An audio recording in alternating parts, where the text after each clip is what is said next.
Zakaj izbrati nepremičninskega posrednika, ko prodajate, kupujete, oddajate ali najemate nepremičnino? Zato, ker ima znanje, zato, ker ve, kaj vse je potrebno imeti za to nepremičnino, kakšne listine, zato, da smo na koncu varni, mi kot kupci ali prodajalci, ali najemniki, ali tisti, ki oddaja. Ja, in vsekakor mora biti prvovrstno zaupanje med tudi posrednikom in med vso verigo, ki je udeležena v tem.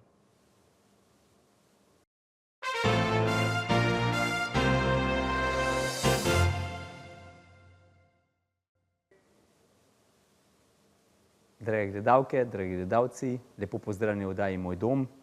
Danes je z mano Maša Pečar, Dober dan. nepremičninska posrednica. Živjo. Živja. Maša, trenutno so vse nepremičnine, vsaj tako pravijo, drage, a ne? In vsi, ki prodajajo, bi radi dobili še več, tisti kupujejo pa radi plačali čim manj, a ne? Ja. Zdaj pa, kako bi pripravila eno nepremičnino tako, da bo ljudem bolj všečna, rečemo, da boš, na primer, prodajalcu svetovala, da to nepremičnino uredi, da jo bo lažje prodal. Ali to ni pomembno? Tako kot si že rekel, ne, je pomembno, kajti ko začneš nepremičnino prodajati, najprej vsi vidijo na nekem spletu. In če je nepremičnina lepo urejena, tako kot recimo moški radi pogledajo lepo žensko ali pa ženska lepega moškega, tudi kupec rad pogleda svojo oziroma morda bodočo njegovo nepremičnino lepo oziroma najprej ga pritegne slika. Vsekakor ima neko idejo, kaj bi rad kupil, potem zagotovo je tukaj tudi denar, rekel si, da so nepremičnine drage. Ja, to je res, vedno so bile drage in verjetno vedno bojo, ker konec koncev nikoli ni pravi čas ne za kupiti, ne za prodati in tukaj je vedno neko, bom rekla, vprašanje, kje smo, kdaj v pravem času, kdaj nismo v pravem času, iz kakšnega zornega kota gledamo, kadar smo prodajalci, zagotovo želimo prodati svojo nepremičnino za najboljši denar in kadar smo kupci, jo želimo kupiti za najmanj denarja. Tako da, ja. Zdaj tukaj, vsaj tako se mi srečujemo na trgu, ker tudi jaz sem nepremičninski posrednik, a ne? Ja, res je. Vsi gledajo čim manj plačati za te zadeve. Pač bomo plačali ceno nepremičnine, ampak bog ne daj pa plačati mogoče nepremičninskega posrednika ali pa še kakšne dodatne stroške zraven, a ne. Pri nas je to kar ena splošna, saj znamo vse sami in tudi znamo prodati sami nepremičnino. Ampak daj mi povej, Maša, ko damo na tehtnico, izberemo nepremičninskega posrednika, mu plačamo 1, 2, 3%, kakor bi se domenili, ali ne, da privarčujemo še tisti denar, kaj bi ti svetovala? Zdaj, tako je, pri nas v Sloveniji je folklora taka, da res vsi vse znamo. Še kmalu pa bomo vsi pravniki, morda zdravniki, znali bomo zidati, v glavnem vsega se bomo lotili, samo da ne bo potrebno plačati nekoga, za kar je njegovo poslanstvo ali pa zakaj se je on šolal. V bistvu, tako se reče po angleško know-how, vedeti kako. In vedno nam je odveč teh nekih stroškov. Res je. Ampak konec koncev verjetno si niso izmislili neko licenco za to, da bomo pač mi služili, ampak zato, da bomo delali v skladu z nekimi zakoni. Vedno so zakoni zadaj, ki jih je potrebno upoštevati in zato smo se mi naučili te zadeve, zato smo pristopili k tem poklicu in ker nas je to zanimalo, smo to preštudirali. Sama licenca po sebi je kar zelo težka. Morda ti sam veš, koliko časa si vložil v učenje te licence in da si se mogel kar veliko stvari naučiti. Ni samo pravni del, ampak je tudi marketinški del, je tudi ekonomski del. V glavnem, veliko enih stvari, ne nazadnje moraš tudi sliko pogledati, znati, kako je posneta, kako je postavljeno kaj gor. In tukaj je skupek res večjih zadev, ne samo ene, na koncu pa neka posredniška provizija, ki jo vsi na koncu vidijo. Izvoli. Zanimivo, a ne, v Sloveniji mi, ko smo delali to licenco, ne, kaj vse moraš znati, a ne, moraš znati, kakor si rekla, pravni del, gradbeni del, vse. Naprimer v tujini je nepremičninski posrednik samo oseba, ki spravlja v stik kupca in prodajalca. To je pravo nepremičninsko posredovanje. Vse ostalo nastopajo strokovnjaki, kot so gradbenik, pravnik. In to v tujini, to kupci oziroma prodajalci plačujejo dodatno. Ampak so 100% varni, ker imajo pregledano. Jaz sem se srečal enkrat z enim tujcem, z Angležem, ki je prišel kupiti nepremičnino v Slovenijo. Ni bilo jasno, da nimamo mi enega certifikata, ki bo dokazoval za nepremičnino, da je v skladu narejena z gradbenim dovoljenjem, da je pregledana in vse te stvari. Tu pri nas pade vsa ta stvar na nepremičninskega posrednika. Ja, v bistvu tako je, a ne. Odzunaj se reče house inspection. Tega pri nas ni navada, da ljudje vzamejo nekega gradbenega strokovnjaka in potem pogledajo, če je nepremičnina narejena v skladu z gradbenim, potem pa tudi uporabnim dovoljenjem.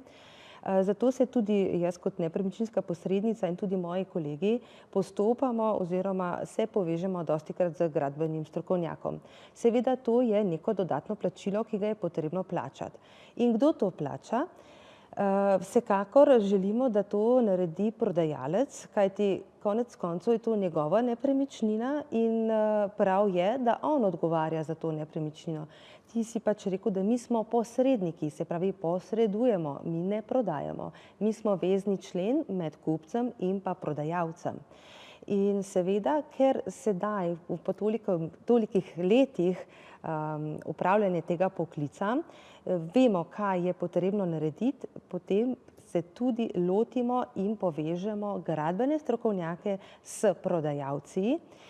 In ja, kot si rekel, to je nek strošek na konec koncev in je prav, da se pogleda, kakšna je nepremičnina, v kakšnem stanju je, bodisi, ne vem, nepremičnina iz nekih 70-ih let, vsekakor je grajena po tistih standardih, kot so recimo zdaj nove nepremičnine, ki imajo drugačne, bom rekla,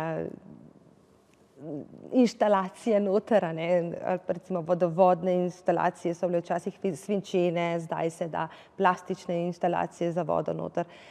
In vse take zadeve je fajn, da nekdo tudi to pogleda. Sama sem sicer tudi gradbeni tehnik, tako znam tudi brati načrte, kar nekaj sem jih narisala, a ne.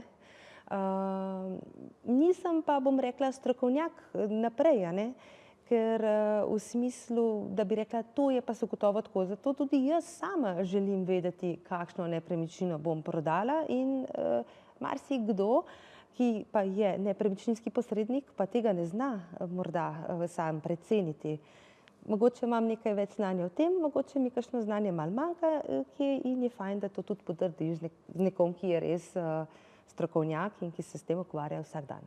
Maša, ko prodajaš nepremičnino, ko dobiš kupca, koliko odstotkov ali pa koliko kupcev dejansko hoče tudi, da dajo preveriti to nepremičnino tudi iz tega, da želijo oziroma tudi svojega strokovnjaka, da pripeljejo. A se to dogaja? Ja, se dogaja, zato ker ljudje smo neverni Tomaški in velikokrat gledamo, bom rekla, GURS ocene in tam morda so včasih kakšne kvadrature nepravilno napisane, ker vemo, da to je bilo neko splošen popis tega in takrat, ko so se tega lotili, so na teren poslali morda študente, morda jih niso dovolj strokovno izobrazili, kaj morajo gledati in morda niso niti metra imeli s sabo, da bi kaj izmerili.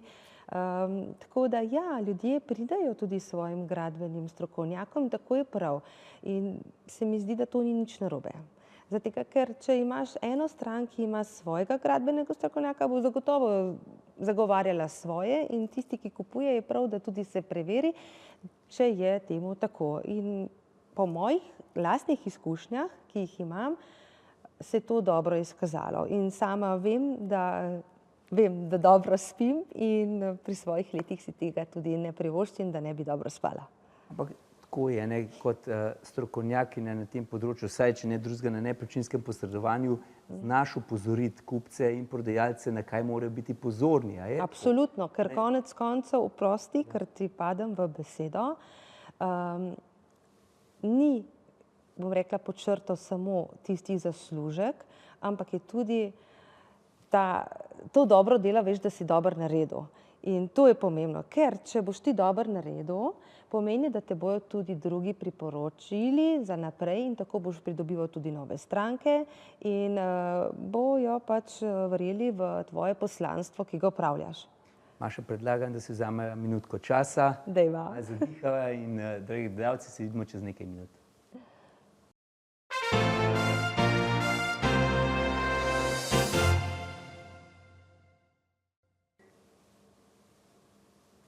Pozdravljeni spet nazaj v oddaji Moj dom. Z mano še vedno Maša Pečar, nepremičninska posrednica, tudi malo strokovnjakinja na področju gradbeništva. Ne to, kar smo rekli, ampak nekaj znanja pa je tudi na tem področju, tako da so stranke, ki vas izberejo, zagotovo lahko dobijo tudi tukaj kakšno pametno informacijo. Pogovarjava pa se načeloma, kaj danes bolje, ali malo riskirati še kakšen procent odkupnine in izbrati dobrega nepremičninskega posrednika, ali nepremičnino prodati sami. Zdaj, Maša, prej sva se pogovarjali, da je samo nepremičnino treba tudi pripraviti za to, da se bo dobro prodajala. A nam lahko kaj poveš o tem? Ja, lahko. Že na samem začetku naše oddaje, najinega srečanja, sem povedala, da vsi radi pogledamo lepe slike. In kadar pride ideja o prodaji ali morda oddaji nepremičnine, vemo, da je nekako fajn, da imamo neke lepe slike.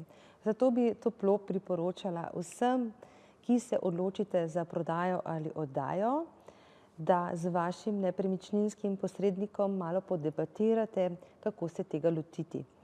Vsekakor vsi radi vidimo, da je morda vsaj lepo pospravljena dnevna soba ali pa pomita kuhinja, da ni nekih nepričakovanih umazanih stvari gor, a ne. Saj to se da vse v bistvu nekako urediti. To, če govorimo o neki že izdelani nepremičnini. Če pa imamo nepremičnino, ki je morda, bom rekla, v zadnjih vzdihljajih, ki je pa nezapuščena, katera je nezapuščena, vsekakor ne more biti prav lepa, ampak vseeno nekako naredimo sliko vsaj prijetnejšo, če drugega ne, da pritegnemo morebitnega kupca, potencialnega kupca, ki jo bo kupil in ki vidi neko vizijo v tej nepremičnini. Tako da, ja, toplo priporočam, da vsaj za začetek se pospravi stvari, ne da so neki umazani kozarci ali pa umazano perilo, ne. Kaj pa pri samem ogledu? Ja. Tudi ogled, a ne, se pravi, Tudi. Potencialni kupec gleda lepe slike, potem pride pa na ogled, potem pa pride v tisto nepospravljeno ali kaj, to pa spet ni dobro, a ne? Ja, včasih pride do kakšne zadrege, no, ampak po mojih izkušnjah, ki jih imam, saj so ljudje kar, imamo zdaj neki ogled, moramo pospraviti. Redkokdaj se sicer zgodi, da pridemo na nekaj takega, no. Se je tudi že zgodilo, da smo tudi nepremičnino pred ogledom, pred stranko pospravljali, a ne, skupaj pa kaj pametni in tako, ampak konec koncev vsako delo je častno, pa tudi to zraven včasih malo spada ali pa ne, zdaj ne prideš samo v nekih belih rokavičkah, da to ne bi naredil, saj si ti tudi nagrajen na konec koncev zato, ker boš lahko nepremičnino dobro prodal, a ne. Ja. Je pa sigurno čisto drugače, ne, ko vstopiš v stanovanje ali pa v hišo, pa noter lepo zadiši, mogoče še kakšen osvežilec. Ja. Že tako so nam razlagali, da po trgovinah, teh centrih spuščajo ene vonje noter, da ljudje boljš kupujejo, boljš to, Ja, to pa je psihologija prodaje, ne? Vsekakor, tudi psihologija prodaje je tudi potrebna pri samem pristopu. Tako da ja, tako kot si omenil, morda takrat ravno ni fajn peči ali pa kuhati kakšnih zadev, ker lahko vonj zelo odtegne potencialnega kupca in fokus se mu spremeni. Ni več fokus na tem, kako sem prišel v neko nepremičnino, ampak se mu spremeni fokus, tukaj pa ni najboljši vonj, dajmo hitro to pogledati, zdaj bom prijazen, pa bom hitro šel, ne. Tako da ja, to. No, je pa zagotovo prvi vtis, ko stopiš v stanovanje, a ne? Zdaj tisto, a je wow, a je, a ne, že to da eno tako, bom rekel. Ja, seveda, pač to je lahko ključni moment, a ne. Tudi recimo, jaz sama rada prodajam nepremičnino, če ni v bistvu lastnikov zraven. Zato tega, ker vsak lastnik ima neka svoja čustva, a ne.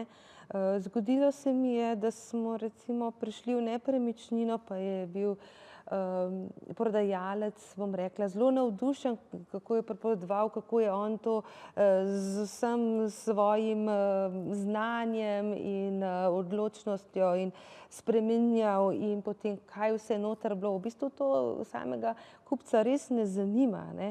Ali pa recimo rekel, ja, glejle je pa ta stena s tem namenom postavljena, recimo kupec pa je rekel, ja, to steno bomo pa najprej podrli, a ne, in se je morda tistemu, ki je to naredil, kar sesul svet pred očmi, pa se kako, ne, se vpraša, saj to je pa ja z nekim namenom, ampak ne, moramo vedeti, da v bistvu kupci imajo svojo vizijo, prodajalci pa svojo vizijo, ne. Tako da nekako ni fajn vsiljevati, ali če se temu reče vsiljevati mnenje, ali pa mogoče ja, mogoče tista priložnost kdaj kaj povedati, no. Saj dostikrat, jaz se strinjam s tabo, Maša, dejansko, ko začnejo prodajalci govoriti, koliko so oni to vložili, koliko je to ene energije, koliko je s tistimi, a ne, to smo mi delali, po drugi strani so pa okusi različni, a ne, mogoče ima kupec čisto drugačen okus kakor prodajalci in mu je to čisto bedno, bomo tako rekli. Je kar malo tako odbijajoče, ko on tam naklada in ga ima že on poln kufer, po domače povedano. Ja, recimo že sama barva, ne, enemu bo rdeča všeč, drugemu bo smetanova barva všeč, tako da ne moramo soditi po sebi, a ne, moramo biti zelo nevtralni. Zdaj pa, zdaj sva že nekako ugotovila, da je pametno izbrati nepremičninskega posrednika, ne, da mogoče odtehta tisti denar, ki se mu ga plača za njega, da lahko tudi sam prodajalec dobi veliko več za to nepremičnino, ravno s temi nasveti. Po drugi strani pa tudi kupec se lahko počuti varnega, ker ve, da bo kupil nepremičnino, ki bo vsaj malo več pregledana od strokovnjakov, kakor pa sam zna na tem področju, a ne. Ja, saj to prepoznajo v bistvu ljudje. Tako bom rekla, da že sama kemija mora res teči med posrednikom in prodajalcem in konec koncev tudi kupcem, a ne. Saj na koncu smo trije v tem in v verigi moramo biti vsi pod črto zadovoljni. Tisti, ki kupuje, tisti, ki prodaja in na koncu jaz, ki bom pač nagrajena za to. Zato je pomembno, da je ta dobra energija, da steče, ta všečnost med samimi akterji, če lahko rečem temu akterji, no, strankami, je pomembno.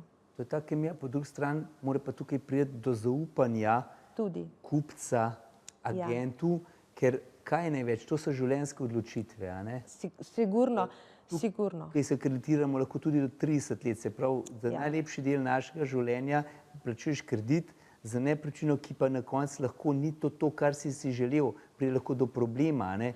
Ja, ampak tako bomo rekli, a ne, ne smemo videti probleme, a ne, zato pa jih je treba preodpravljati, a ne, in zato, če ste se odločili za nepremičninskega posrednika, ga lahko vprašate marsikatero stvar, saj konec koncev, kot sva prej že rekla, a ne, nismo vsi strokovnjaki na, bom rekla, kot zdravniki ali pa kot ne vem, kakršenkoli poklic, mogoče lahko samo nekdo, ki se z lesom ukvarja, on bo veliko več vedel povedati o lesu, kakor mi, a ne. Zato mi pa imamo druga znanja, vemo, kam se obrniti, vemo, koga vprašati, vemo, kako to narediti. In tukaj je pač ta dodana vrednost. Tudi konec koncev sestava pogodbe je pomembna, ne. Ne moramo jo sestaviti kar tako, ker nismo mi pravniki, sestaviti jo mora pravnik, a ne. Se pravi, univerzitetni diplomirani pravnik jo more, a ne. Tako da na konec koncev beseda ni samo beseda, ampak je na papirju napisano, kako bojo šla ta pravila igre, in tako kot si sam prej rekel, se tudi morda zakreditiramo, mogoče smo zbrali svoja sredstva dolgoletna ali pa smo jih morda od nekoga podedovali in je dobro vedeti, kam in kako jih bomo investirali.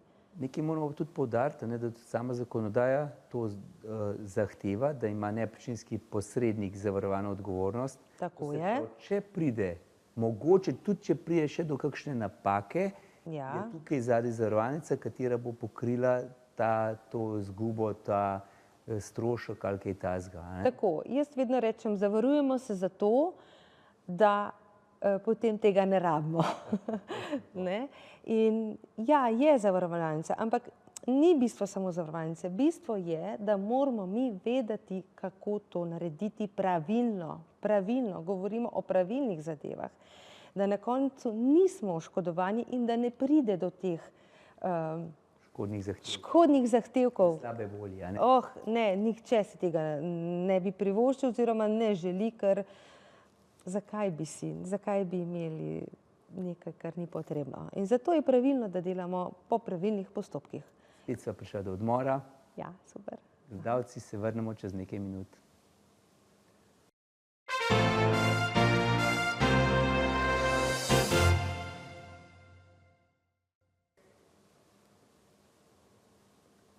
Drage gledalke, dragi gledalci, spet smo nazaj v oddaji Moj dom. Z mano je še vedno Maša Pečar, nepremičninska posrednica. Maša, koliko let si že nepremičninska posrednica, nisem sploh vprašal prej. Ja, 10. bo se pisalo kmalu. Nekaj izkušenj že za sabo, a ne? Nekaj je pa res, ja. Sva ugotovila zdaj, da rečemo nepremičninska posrednica z izkušnjami, da res lahko pomagaš prodajalcu in kupcu pri speljevanju enega posla, da je to varno, da je pametno vzeti nepremičninskega posrednika, ki preverja vse zadeve, da je tukaj tudi zavarovanje odgovornosti, se pravi, če bi prišlo kaj narobe, bi se to dalo tudi pokriti zavarovalnice, če seveda ne bo prišlo narobe, a ne. Ampak tukaj se samo kaže, kakšna varnost je za nekega kupca, da bo lahko mirno bival v nepremičnini, za katero se je zakreditiral tudi do 30 let.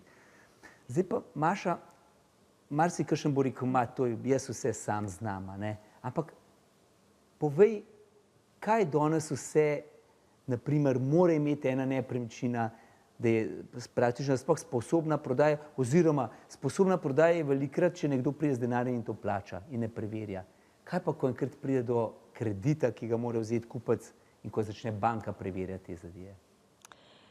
Ja, vsi vemo, da so se kakšne stvari tudi malo spremenile, tudi gradbeni zakon se je spremenil, ne. Mislim, da je bil 1. 7. 2018 ali 17, ja. Če imam v spominu. V glavnem, tako bomo rekli, ne. Dali so nam kar eno nalogo, ki jo prej niso toliko upoštevali, ali pa so, ne. Vemo, da so bile tudi niso bili samo dobri rezultati na koncu prodaje, ampak tudi slabi so bili, zato so si izmislili to licenco, ali pa bomo rekli, so začeli jo nekako bolj, da ne more vsak prodajati nepremičnine. Tako, in večjo težo dajo, in kot sva v samem začetku povedala, da je treba kar nekaj znati, tako da tudi na prvo žogo ni tako, da bi jo naredil v prvem šusu, ne. Marsikdo jo pade in jo gre večkrat ponavljati. Moramo tudi povedati, da licenco je potrebno obnavljati vsakih 5 let, da ni kar tako ena licenca, a ne, dam pa licenco, ta pa lahko, ne, saj to, nič takega. da v sami osnovi ne moreš pristopiti, če nimaš vsaj 6. stopnje narejene, tudi to moramo povedati. Dajva se pol vrniti nazaj, da ne bova samo v licenci. Kaj vse lahko gre narobe pri nepremičnini? Ja, marsikaj, a ne, že to, da mogoče ni v skladu z narejena bila po nekih standardih, ki so bile v preteklosti. Tudi to morava vedeti, da pred letom 67 niso bila gradbena pa uporabna dovoljenja tako stroga oziroma imajo nek odpustek, a ne, nepremičnine pred tem datumom. Ampak če sam tukaj skočim, kljub temu je potrebno določeno dokumentacijo, da se to dokaže. Tako je, res je, ampak kot sem prej omenila, ta novi gradbeni zakon je kar bolj zaostril in so tudi banke postale veliko bolj previdne, da imajo vse te papirje, kajti banka je upnica na koncu, ne. Ti greš lahko po denar na banko, ampak konec koncev, če ti kredita ne boš zmogel več odplačati, bo ta nepremičnina ostala banki. In če banka ne bo preverila, kakšne podatke oziroma kakšne listine ima ozadje, bo potem banka nosila te neke posledice, kar pa sigurno si ne bi radi privoščili, saj so oni tisti, ki posojajo denar in živijo od obresti in oni služijo, ne bova rekla, to je pač njihov produkt. Prej si še nekaj omenjal, da... Same gradbene stvari, kako smo rekli, dejansko... morajo biti v skladu z... In da banke bodo to preverjale in če ne bo to, potem... Ja, ampak da, ko pa pride, bom rekla tako, ne, mi kot posredniki sigurno najprej opozorimo prodajalca, kaj vse rabi nepremičnina imeti. Se pravi, gradbeno dovoljenje in uporabno dovoljenje.